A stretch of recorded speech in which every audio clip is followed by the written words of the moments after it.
আসসালামু আলাইকুম দর্শক। জুলাই যোদ্ধাদের মধ্যে যে খেলা জমে উঠেছে তা সম্ভবত চূড়ান্ত রূপ পেতে যাচ্ছে এবং এই যে জুলাই যোদ্ধাদের নেতৃত্বে গড়ে ওঠা কিংস পার্টি এনসিপির যে অস্তিত্ব থাকবে না সে কথা তো অসংখ্যবার আপনাদের সামনে বলেছি এবং সেটি বাস্তবে প্রমাণিত হতে যাচ্ছে, বাস্তবে রূপ পেতে যাচ্ছে। জুলাই যোদ্ধাদের তাত্ত্বিক গুরু হিসেবে আমরা যাকে চিনি বা জানি, উপদেষ্টা পরিষদের সাবেক সদস্য মাহফুজ আলম এবার মুখ খুলেছেন। তিনি খোলামেলাভাবে অনেক কথা তুলে ধরেছেন। তিনি তার ভেরিফাইড ফেসবুক পেজে একটি স্ট্যাটাস দিয়েছেন, তার মধ্য দিয়ে তিনি এনসিপির সঙ্গে সব ধরনের সম্পর্ক ছিন্ন করার ইঙ্গিত দিয়েছেন, নতুন আরও বেশ কিছু বিষয়ে ইঙ্গিত দিয়েছেন। এবং এই মাহফুজ আলম তো ডক্টর মোহাম্মদ ইউনূস সাহেবের অনেক পছন্দের ব্যক্তি। প্রধান উপদেষ্টা মাহফুজ আলমকে সারা বিশ্বের সামনে মাস্টার মাইন্ড হিসেবে তুলে ধরেছিলেন, পরিচয় করিয়ে দিয়েছেন। আবার এইসব মাস্টার মাইন্ডদের পেছনের শক্তি হিসেবে কে কাজ করেছেন, ডক্টর ইউনূস সাহেবের কতটা সহযোগিতা ছিল সেগুলো আমরা আপনাদের সামনে প্রমাণ হিসেবে উপস্থিত করেছি। 2-2-4 মিলিয়ে আমরা সমীকরণ মেলানোর চেষ্টা করেছি। কিন্তু আরও একটি প্রশ্ন আছে, এখনো পর্যন্ত একটা বিশেষ শক্তি এই জুলাই যোদ্ধারা যে নানান ধারায় বিভক্ত হয়ে পড়েছে, কোন অংশকে মদদ দিয়ে যাচ্ছে, কোন অংশকে যে মদদ দিয়ে যাওয়া হচ্ছে আর কোন অংশ যে শক্তিশালী হওয়ার চেষ্টা করছে তা আমাদের কাছে স্পষ্ট। যারা এখনো পর্যন্ত সামনের সারিতে আছেন মোটামুটি আমাদের বুঝতে কষ্ট হয় না তারা কারা। নিশ্চয়ই সেই খেলা আরও কিছু দূর যেতে পারে, তবে চূড়ান্ত পরিণতি আমরা জেনে গেছি।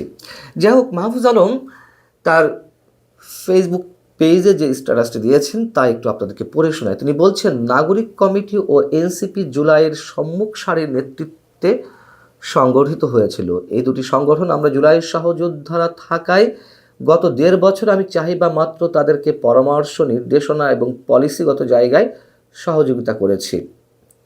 আমার অবস্থান স্পষ্ট, নতুন রাজনৈতিক অর্থনৈতিক বন্দোবস্ত, ফ্যাসিবাদের বিরুদ্ধে সাংস্কৃতিক লড়াই, সামাজিক ফ্যাসিবাদ মোকাবেলা, রিকনসিলিয়েশন, দায় দরদের সমাজসহ অনেক কথাই আমি বলেছি, যেগুলো আমরা জুলাই সহযোদ্ধারা উক্ত দুটি সংগঠন থেকে বারবার বলেছেন।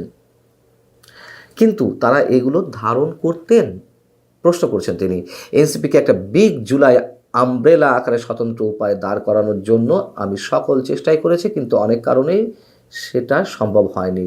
মাহফুজ আলম যেভাবেই বলুন না কেন, যে পরামর্শ দেন না কেন, এনসিপি যে জুলাইয়ের যে স্পিরিট ছিল, সাধারণ মানুষের সামনে 5 আগস্টের আগে তারা যেই কথাবার্তাগুলো আমাদের সামনে বলেছিল, 71কে ধারণ করে, মুক্তিযুদ্ধকে ধারণ করে একটা বৈষম্যহীন সমাজ প্রতিষ্ঠার জন্য তারা যুদ্ধ করছে, রক্ত দিচ্ছে, এই সব দিয়ে তো মানুষকে হিপনোটাইজ করা হয়েছিল, সে কথাও তো অসংখ্যবার বলেছি। সেই কথাই এখন মাহফুজ আলমদের মুখ থেকে বের হচ্ছে। অর্থাৎ গণঅভ্যুত্থানটি ছিল সাধারণ মানুষের সঙ্গে স্রেফ প্রতারণা, এ কথা আমি অসংখ্যবার বলেছি। এখন আমরা বললে তো শত্রু হয়ে যায়, আমরা বললে ফ্যাসিবাদের দোসর হয়ে যায়।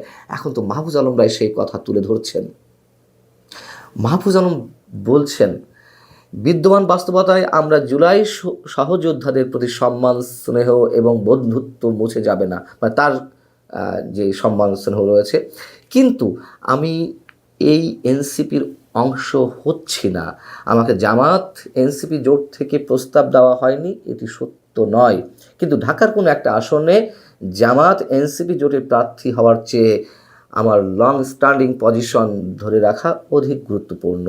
এবং শেষ পর্যায়ে এসে বলছেন, ইতিহাসের এই চলতি পর্বে বাংলাদেশ একটা শীতল যুদ্ধের মধ্যে রয়েছে। এই পর্বে কোনো পক্ষ না নিয়ে নিজেদের বক্তব্য নীতিতে অটল থাকাই শ্রেয়।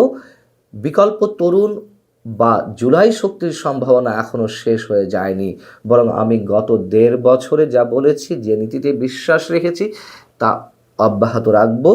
রাজনৈতিক, সাংস্কৃতিক ও বুদ্ধিবৃত্তিক সকল উপায়, if you care to join me you are most welcome. তার মানে কি? এবং তিনি সবশেষে বলছেন, নতুন রাজনৈতিক অর্থনৈতিক বন্দোবস্ত সম্ভব ও বাস্তব। বিকল্প মধ্যপন্থী তরুণ বা জুলাই শক্তির উত্থান অত্যাসন্ন। আমরা ধরে নিচ্ছি যে আরও একটি বিকল্প শক্তি আসছে, আরও একটি নতুন রাজনৈতিক দল আসছে। আমি সে বিষয়ে একটু কথা বলছি। এর আগে এনসিপি গঠনের সময় আমরা জানি যে মাহফুজ আলম দলের গুরুত্বপূর্ণ পদ দুটির একটি চাইছিলেন, সাধারণ সম্পাদকের পদ। তার হয়ে তার অনুসারীরা এই যে সোকল্ড বিপ্লবীরা রয়েছেন, এখন যারা নেতৃত্বে রয়েছেন, তাদের সাথে দেন দরবার করেছিল, লবিং গ্রুপিং করেছিল, কিন্তু তিনি পাননি। আবার এনসিপির নেতারা যে আকণ্ঠ দুর্নীতিতে নিমজ্জিত হয়ে পড়েছে, ভুল পথে অগ্রসর হচ্ছে, মাহফুজ আলম সেগুলো অকপটে তুলে ধরেছিলেন। কখনো কখনো হয়তো তাকে ফেসবুক স্ট্যাটাস তুলেও নিতে হয়েছে হুমকি মুখে বা যে কোনো আপত্তির মুখে। এবং একথাও সত্য, মাহফুজ আলম কখনো জামাতের নীতিতে বিশ্বাসী হননি। তিনি আকারে ইঙ্গিতে জামাতের যে আদর্শ সেইগুলোকে ডিনাই করেছেন এবং মানুষের সামনে মোটামুটি পরোক্ষভাবে তুলে ধরার চেষ্টা করেছেন যে কারা বাংলাদেশকে নিয়ে খেলতে চাইছে। যদিও মাহফুজ আলমের যে রাজনৈতিক আদর্শ সেটিও বিতর্কের ঊর্ধ্বে নয় নিশ্চয়ই, এবং তাকে নিয়েও তো অনেক ধরনের বিতর্ক রয়েছে। যে বিষয়ে বলছিলাম যে রাজনৈতিক দল বিষয়ে যে ইঙ্গিত তিনি দিচ্ছেন, তাহলে কি আমরা ধরে নেব যে আরও একটা নতুন রাজনৈতিক দল আসছে জুলাই যোদ্ধাদের নেতৃত্বে? এবং নির্বাচনকে সামনে রেখেই তো বনিবনা হয়নি বা নানান ধরনের মতবিরোধ গড়ে উঠেছে এনসিপির মধ্যে, এবং নানান ধরনের ব্যক্তি পর্যায়ে মানে নেতৃত্ব পর্যায়ের ব্যক্তিরা তারা দল ত্যাগ করছেন, পদত্যাগ করছেন। সেই জায়গা থেকে জুলাই স্পিরিটকে ধারণ করার জন্য নতুন একটা রাজনৈতিক দলের আত্মপ্রকাশের ইঙ্গিত দিয়েছেন। কিন্তু প্রশ্ন হচ্ছে যে নির্বাচন যদি সত্যি সত্যি হয় 12ই ফেব্রুয়ারি, এখন নতুন করে এই রাজনৈতিক দল আসলে কি তিনি নিয়ে আসবেন? নিয়ে এসে লাভ কি? এখন তার নিবন্ধন পাওয়া যাবে না, সেই সময়ও নেই, সেই পরিবেশও নেই যদি 12ই ফেব্রুয়ারি নির্বাচন অনুষ্ঠিত হয়। নাকি মাহফুজ আলম বিশেষ কোনো ইঙ্গিত পেয়েছেন যে নির্বাচন আসলে 12ই ফেব্রুয়ারি তো হচ্ছে না, নির্বাচন পিছিয়ে যাচ্ছে, তার জন্য তিনি নিজেকে গোছানোর যতটুকু গুছিয়ে নিতে পারেন এবং রাজনৈতিক দলে আত্মপ্রকাশ ঘটাতে পারেন, নিবন্ধন নিতে পারেন, এবং নির্বাচন পেছালে সেই নির্বাচনে তার নতুন রাজনৈতিক দলটি যদি গঠিত হয় তাহলে অংশ নিতে পারবে। দেখুন, আমার ক্ষুদ্র অভিজ্ঞতায় বা ক্ষুদ্র জ্ঞানে আমি এখন এটুকু বলতে পারি, এই নির্বাচন নিয়ে এখন অনেক ধরনের সংশয় রয়েছে। মাহফুজ আলমরা ভেতর থেকে হয়তো অনেক কিছু জানতে পারছেন।